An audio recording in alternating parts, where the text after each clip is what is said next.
Good evening students. आप सभी लोगों ने गोलमाल मूवी देखी होगी, उसमें एक वसूली भाई था। तो वैसे ही लैंड रेवेन्यू की वसूली के लिए जो वसूली भाई है, अगर अपन रेफरेंस लेना चाहे तो वो वसूली भाई होगा तहसीलदार। ठीक है, सेक्शन 147 के अंदर प्रोसीडिंग दी गई है। कल का टॉपिक कल 146 तक पढ़े थे, आज 147 से चालू करेंगे। तो 147 में जो land revenue, Chhattisgarh land revenue के अंदर जो लैंड रेवेन्यू पेबल होता है वो वसूली कौन कर सकता है। वो वसूली करने की पावर तहसीलदार को दी गई है। ठीक है, तहसीलदार ही वसूली कर सकता है। और वसूली किस तरीके से कर सकता है, अगर मान लीजिए पैसा, ये वसूली कब होगी, जब कोई पर्टिकुलर पर्सन को नोटिस दे दिया जाएगा कि आपको पैसा देना है, और उसके बाद ये पर्सन पर्टिकुलर 30 दिन तक पैसा नहीं देता है, तो उसके बाद तहसीलदार कार्रवाई करेगा। इस कार्रवाई में क्या कर सकता है, जैसे सीपीएमसी में अपन ने देखा था अटैचमेंट ऑफ प्रॉपर्टी होती है, यहाँ पे भी सेम प्रोसीडिंग दी गई है कि अटैचमेंट की ली जाएगी। इसलिए इसमें वेरियस क्लॉज दिए गए हैं, ए। ठीक है, सबसे पहले अपन ये देख लेते हैं। ए है attachment and sale of movable property, तो मतलब अटैच करेगा, मतलब सबसे पहले खुद के पास रखेगा, उसके बाद उसको बेच देगा। ठीक है, उसके बाद बी है जहाँ पे होल्डिंग जो है वो एक नंबर से ज़्यादा है, मतलब एक सर्वे नंबर से ज़्यादा है, वहाँ पे वो एक सर्वे नंबर वाली ज़मीन को बेच सकता है या फिर उससे ज़्यादा दे सकता है। यहाँ पे सर्वे नंबर लिखा है, प्रॉपर्टी डिस्क्रिप्शन नहीं दी गई है, बट यहाँ पे जो होल्डिंग है वो हमेशा इमूवेबल प्रॉपर्टी होगी, मूवेबल प्रॉपर्टी नहीं होगी। ठीक है, उसके बाद आ जाता है कि कोऑपरेटिव सोसाइटी की जो है, कोऑपरेटिव सोसाइटी की जो ज़मीन है, होल्डिंग है, उसको बेचने के लिए प्रोसीडिंग यूज़ करनी पड़ेगी 154A। 154A जो होता है वो लेटिंग आउट बोलता है, मतलब बेचने के अलावा तहसीलदार क्या कर सकता है। तो कुछ प्रॉपर्टी को तहसीलदार बेचेगा नहीं, बल्कि उसको क्या कर देगा, किराए पे चढ़ा देगा। जब अपन 154A में आएंगे तो अपन इसको और डिटेल में देखेंगे। उसके बाद है डबल बी। डबल बी ये बोलता है कि 154 के अंदर जिनमें प्रॉपर्टी अटैच पहले से लेट की गई है, मतलब रेंट आउट दी गई है, उन प्रॉपर्टी को बेच देना। ठीक है, उसका ट्रिपल बी है जो ज़मीनें डिफ़ॉल्टर को दी गई है एग्रीकल्चर के लिए। ठीक है, 154 के अंदर डिफ़ॉल्ट, 154A के अंदर डिफ़ॉल्टर्स को दी गई है। डिफ़ॉल्टर की डेफिनेशन पता है, जो लैंड रेवेन्यू पे नहीं करते हैं उनको अपन डिफ़ॉल्टर बोलते हैं। अगर उनकी कोई ज़मीन है जिसको लेट आउट किया गया, मतलब किराए पे चढ़ाया गया है, लीज़ भी हो सकती है, रेंट भी हो सकता है, तो उसको बेचना, उसको अपन बेच सकते हैं ट्रिपल बी के अंदर। उसके बाद C, by attachment and sale of any other immovable belonging to any other immovable property, का मतलब जिसकी लैंड रेवेन्यू बकाया ना हो। मतलब अब तक अपन जो देख रहे थे वो B B B double B triple B, इन तीनों ही केस में उसी ज़मीन जिसका लैंड रेवेन्यू बकाया उसको अपन बेच रहे हैं। बट सी में उस पर्टिकुलर पर्सन की किसी और प्रॉपर्टी को भी आप बेच सकते हो। फॉर एग्जाम्पल मैं हूँ, मेरा लैंड रेवेन्यू बकाया था एक्स प्रॉपर्टी के लिए, तो बी डबल बी और ट्रिपल बी वो एक्स प्रॉपर्टी की बेचने की बात कर रहा है। बट सी क्या बात कर रहा है, मेरी दो प्रॉपर्टी हो सकती है एक्स और वाई, तो सी के अंदर वाई को भी बेचा जा सकता है।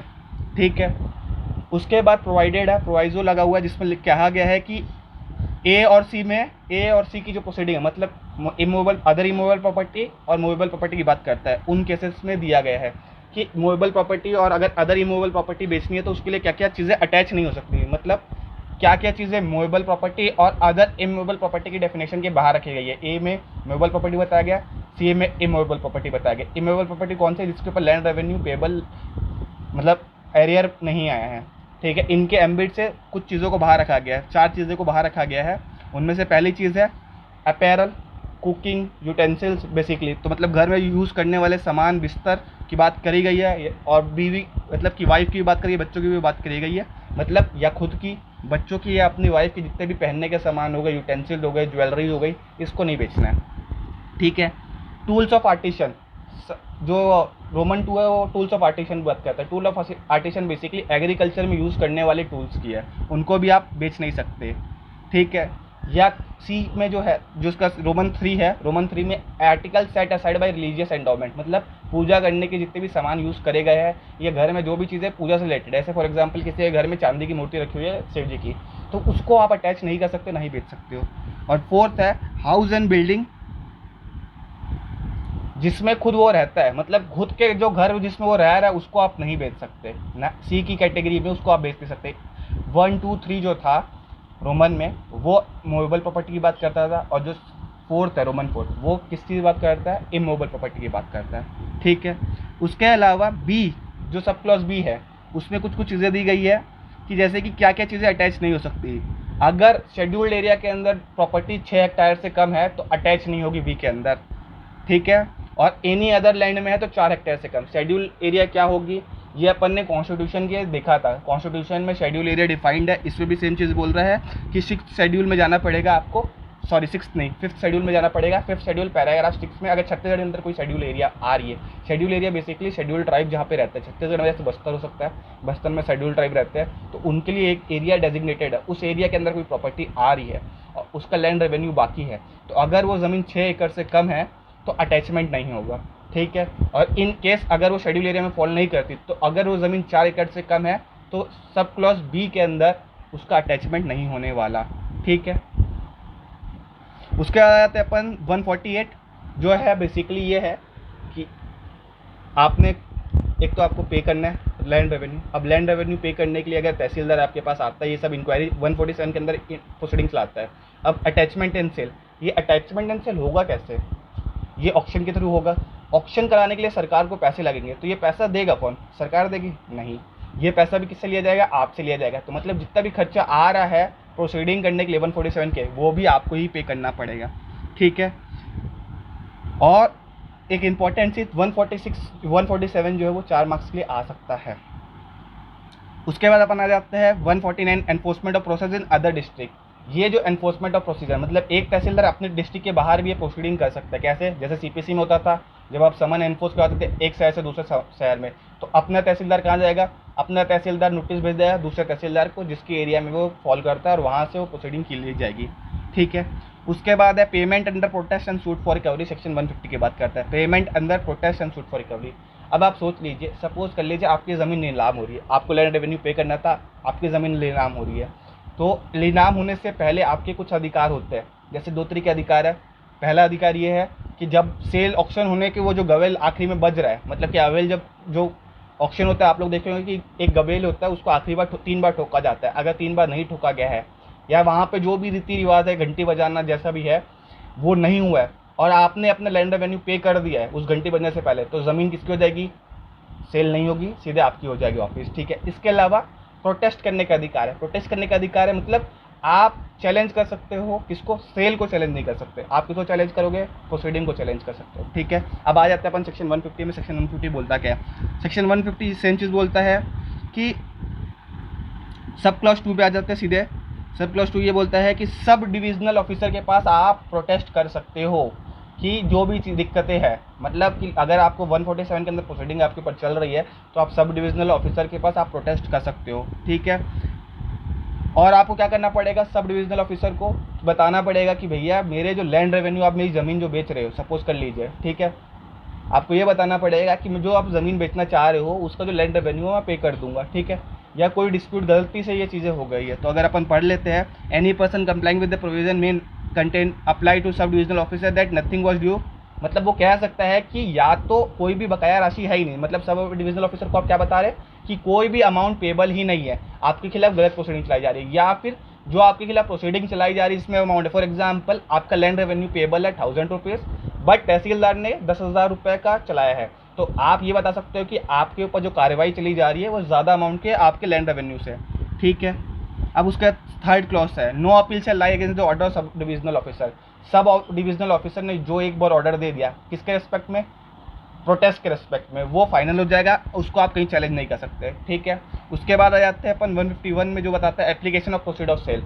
इसका मतलब कि पैसा जो आएगा, प्रॉपर्टी थी, सपोज कर लीजिए मेरी एक्स प्रॉपर्टी थी, उसको बेच दिया गया है, तो अब इसका पैसे सरकार करेगी क्या, कहाँ पे लगाएगी, ये बताता है सेक्शन 151,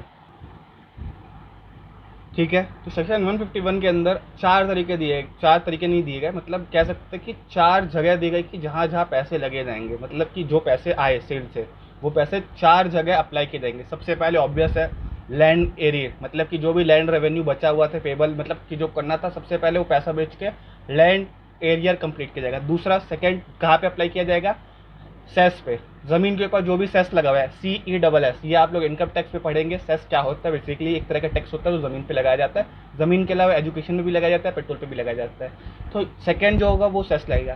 थर्ड वो पैसा कहाँ लगाया जाएगा, थर्ड वो पैसा लगाया जाएगा अगर और कोई लैंड एरिया आपकी बाकी है। लैंड एरिया अपन ने CPC में देखा था, कुछ कुछ चीज़ों के लिए अगर अपन बोलते हैं तो उसको कैसे रिकवर किया जाता है, लैंड एरिया के रूप में। तो अगर आपने स्टेट गवर्नमेंट को कुछ और बकाया पैसा नहीं दिया है तो वो उस जगह जाएगा। और चौथा जो है वो अप्लाई होता है कोऑपरेटिव सोसाइटी को अगर आपने कोई फ्रॉड किया है, मतलब आपने कोई पैसे आपके जो बचे हुए हैं वो कोऑपरेटिव सोसाइटी को अगर आपको देने हैं तो वहाँ पे अप्लाई किया जाएगा। तो पहला ऑब्वियस है आपके लैंड एरियर को पे करने के लिए, दूसरा सेस, तीसरा any other kind of revenue payable by the person, और फोर्थ कोऑपरेटिव सोसाइटी से अगर आपने पैसे लिए तो वहाँ पे आपको देने वो पैसा वहाँ जाएगा। और अगर कुछ बच गया पैसा, मतलब उसके बाद भी कुछ पैसा बचता है तो किसको मिल जाएगा, जिसके प्रॉपर्टी थी उसको मिल जाएगा वापस। ठीक है, उसके बाद अपन आ जाते हैं कि सब क्लॉज 2 है जो बोलता है nothing in this section applied in sub section 1, मतलब कि ऊपर दिया गया जो प्रोविज़न है वो अप्लाई नहीं करेगा। कहाँ पे, जहाँ पे सी के अंदर पेमेंट हो रहा है, मतलब कि nothing anything in sub the proceed of sale under sub clause 3 of section 147 shall be applied first to the payment of arrears payable by the defaulter.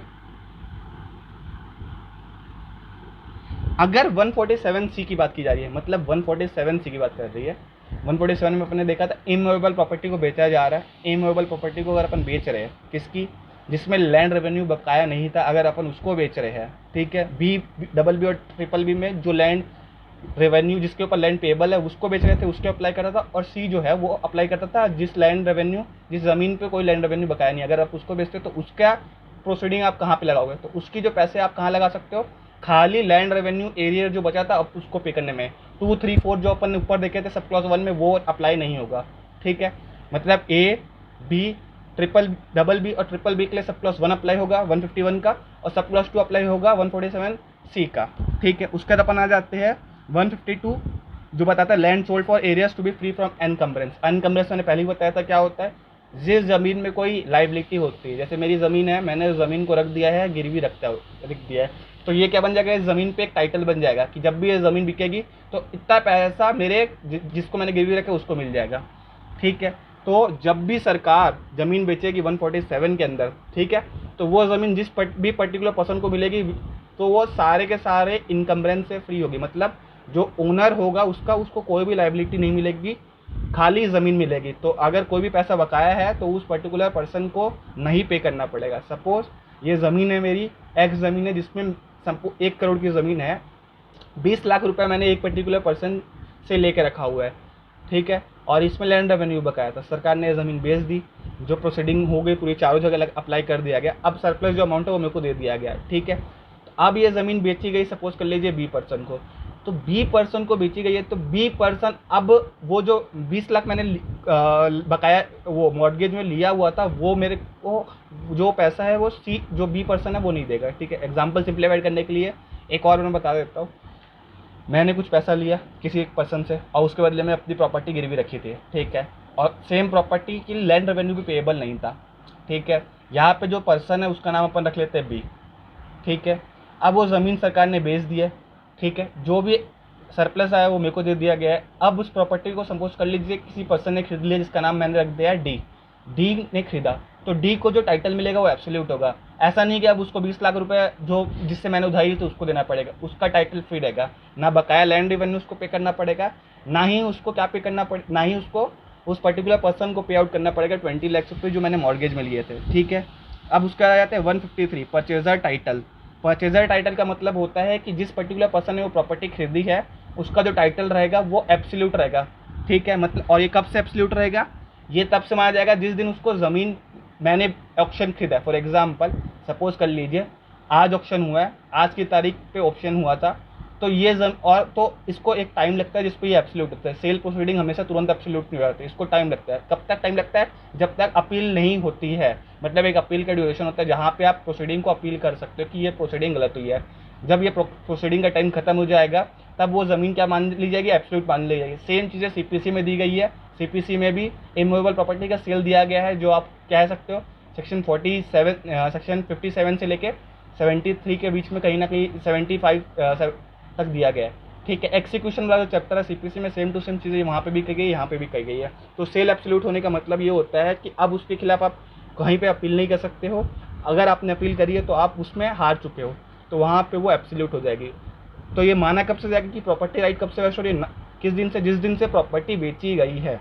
आज बेची गई है तो आज माना जाएगा, ना कि जिस दिन ये एब्सोल्यूट हुई है। ठीक है, उसके बाद अपन आ जाता है सेक्शन 154 जो बताता है purchaser not liable for land revenue due prior to.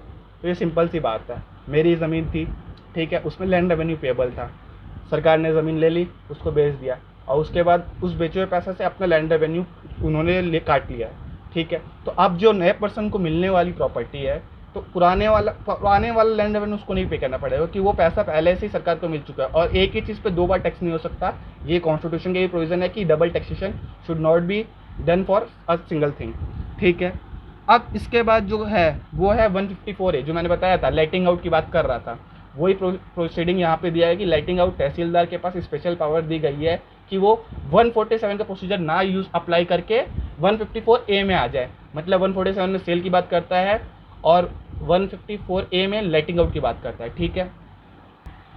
तो ये जो चीज़ है 154A वो बेसिकली बताता है अब वसूली करने की पावर जो प्रोसीडिंग थी वो तहसीलदार के पास थी, तो सेम चीज़ पावर तहसीलदार के पास है। बट ये जो प्रोविज़न 154A है वो खाली सीमित है 147B, डबल बी और ट्रिपल बी के लिए, ठीक है। ए और सी का इसमें वास्ता नहीं है, ठीक है।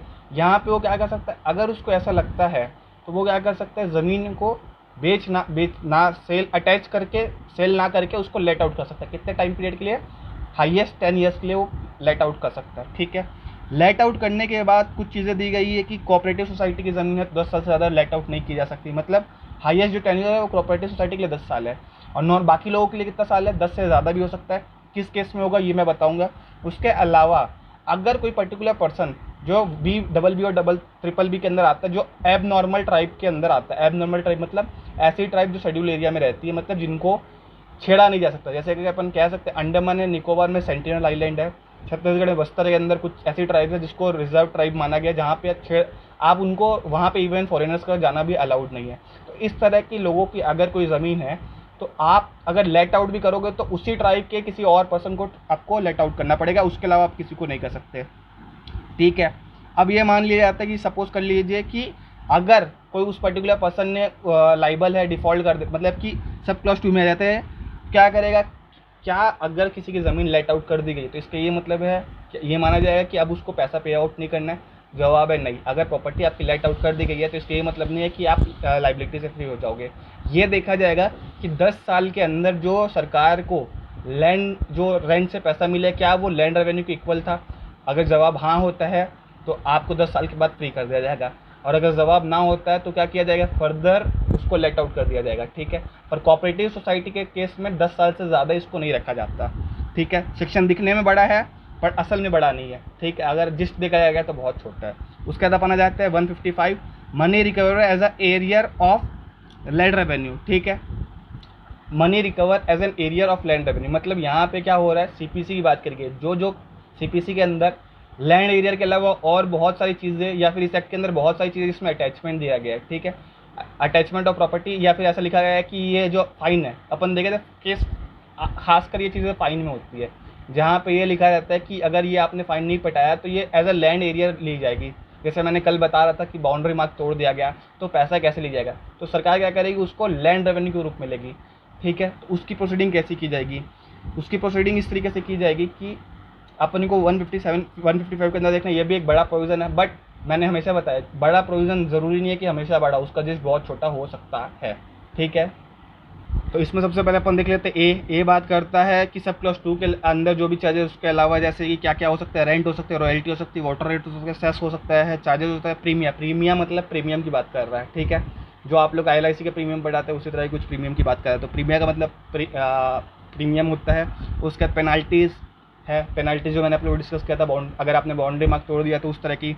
बी में ये बात करता है कि स्टेट गवर्नमेंट ने आपको कोई ग्रांट दिया है, लीज दिया है या कॉन्ट्रैक्ट दिया है, फॉर एग्जांपल गवर्नमेंट लीज ही हो आप, या गवर्नमेंट ने आपको कोई लीज दिया है, वो अगर आप उसका पैसा नहीं देते तो वो भी लैंड एरिया के रूप में रिकवर कर सकता है। डबल बी ये बात करता है जहाँ पे आपको गवर्नमेंट ने कॉन्ट्रैक्ट ऑफ गारंटी के अंदर आपको पे करना है, मतलब आप किसी भी प्रॉपर्टी की श्योरिटी हो सकते हो, जहाँ पे श्योरिटी को पैसा देना था, और जहाँ पे मतलब कि प्रिंसिपल डेटर को पैसा देना था, वो प्रिंसिपल डेटर ने पैसा नहीं दिया तो अब आपको देना है। तो यहाँ पे वो कॉन्ट्रैक्ट ऑफ गारंटी की बात कर रहा है, कौन सा, जहाँ पे इंडियन कॉन्ट्रैक्ट एक्ट सेक्शन 126 के अंदर जो गारंटी की बात करता है, ठीक है। गारंटी में 3 पर्सन्स होते हैं, प्रिंसिपल डेटर होता है, क्रेडिटर होता है और श्योरिटी होती है। तो यहाँ पे जो प्रिंसिपल डेटर होता है उसकी लायबिलिटी प्राइमरी होती है, और श्योरिटी जो होता है उसकी लायबिलिटी होती है secondary. In case of default तभी श्योरिटी की लायबिलिटी एग्जिस्ट करती है, ठीक है। तो यहाँ पे वही चीज़ की बात कर रहा है, ठीक है। उसके बाद सी ये बता कर है कि इस कोड में कहीं पर भी ऐसा लिखा गया हो, सपोज कर लीजिए इस कोड में ऐसा कहीं लिखा हो कि ये जो सम है वो लैंड एरिया के रूप में रिकवर किया जाएगा, तो वो भी यहाँ पे रिक्वेस्ट कर सकते हैं। डी एक इंटरेस्टिंग सेक्शन है जो बता करता है लिक्विडेटर। लिक्विडेटर वो होता है जब कोई भी चीज़ आप, जैसे कोई कंपनी होती है, लिक्विडेटर आप हमेशा कंपनी के सेंस में सुनते हैं, बट कोऑपरेटिव सोसाइटी को भी जब अपने को ख़त्म करना होता है तो उसके लिए गवर्नमेंट एक लिक्विडेटर अपॉइंट करती है। तो लिक्विडेटर क्या कर सकता है, वो सम को लैंड एरिया के रूप में वसूल किया जा सकता है। ठीक है।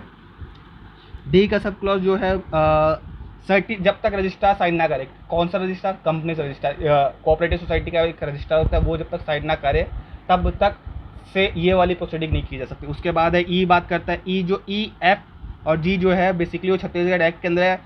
ई बात करता है Chhattisgarh state agro industrial development corporation limited. इस कॉर्पोरेशन ने अगर आपको कुछ पैसा बकाया दिए तो इसके पैसे अगर आपसे लिया जाएगा तो वो लैंड एरिया के रूप में लिया जाएगा। और इसमें भी सेम कंडीशन है कि इसका जब तक मैनेजिंग डायरेक्टर कॉर्पोरेशन का साइन ना करे तब तक आप यहाँ पे पैसा वसूल नहीं कर सकते। एफ में जो बात करता है छत्तीसगढ़ लघु उद्योग निगम लिमिटेड एंड छत्तीसगढ़ औद्योगिक विकास निगम लिमिटेड। तो इनसे भी अगर आपका पैसा बचा हुआ है तो ये भी लैंड एरिया के रूप में होगा और इनके लिए भी इनके मैनेजिंग डायरेक्टर के साइन में जरूरी होगा। तीसरा है Chhattisgarh lift irrigation corporation limited. यहाँ पे भी सेम प्रोसीडिंग है, यहाँ पे भी आपका जो मैनेजिंग डायरेक्टर साइन ना करेगा तब तक आप पैसा नहीं दे सकते। उसके बाद अपन आ जाता है recovery of money from surety. अभी जिसकी मैं बात कर रहा था, कॉन्ट्रैक्ट की बात कर रहा था, 3 लोग होते हैं। पहला जो होता है क्रेडिटर। क्रेडिटर क्या करता है, जो पैसा देता है। प्रिंसिपल लेटर वो होता है जिसने पैसा लिया है। और थर्ड जो पर्सन होता है वो श्योरिटी होता है। श्योरिटी वो होता है कि वो ये बोलता है कि अगर प्रिंसिपल डेटर अगर डिफ़ॉल्ट करे, सपोज प्रिंसिपल डेटर अगर कोई डिफ़ॉल्ट करता है, इन केस फॉर एग्जांपल मेरे को आज पे आउट करना है, 3 लोग हैं, मेरे क्रेडिटर है, ठीक है, मैं प्रिंसिपल डेटर हूँ और एक और पर्सन है। जो पर्सन है उसका नाम सपोज कर लीजिए राकेश है, ठीक है। मैंने पैसा बकाया लिया था, आज मेरे को पे आउट करना था, मैंने पैसा नहीं दिया। तो अब क्रेडिटर क्या करेगा, अब क्रेडिटर मेरे पास ना जाके कहाँ से पैसा लेगा, श्योरिटी से पैसा लेगा। तो मतलब राकेश को पकड़ा जाएगा, राकेश से पैसा लिया जा सकता है, ठीक है। पर अब आप ये बोलेंगे कि अगर राकेश से पैसे ले लिया गया तो मेरा फिर मतलब कि राकेश का तो लॉस हो गया। तो यहाँ पे ये 156 में ये भी कहा गया कि राकेश वो पैसा बाद में मेरे से ले सकता है। सेम चीज़ इंडियन कॉन्ट्रैक्ट सेक्शन 126 में भी कही गई है, ठीक है। अब इसके बाद अपन ये देख लेते हैं कि ये जो चैप्टर हो गया वो कंप्लीट हो गया। इसके बाद chapter tenure holder. Tenure holder भूमि स्वामी की बात करता है, जो अपन कल देखेंगे। उसके अलावा शुभम ने एक ईमेल किया था, शुभम ने बीए में शुभम है, उसने ईमेल किया था रिलेटिंग टू पीडीएफ नोट्स जो मैंने भेजे थे सीजीएलआरसी के, ठीक है। उसमें उसने ये बताया था कि कुछ सेक्शन जो है वो एमपीएलआरसी से रिजेंबल करते हैं।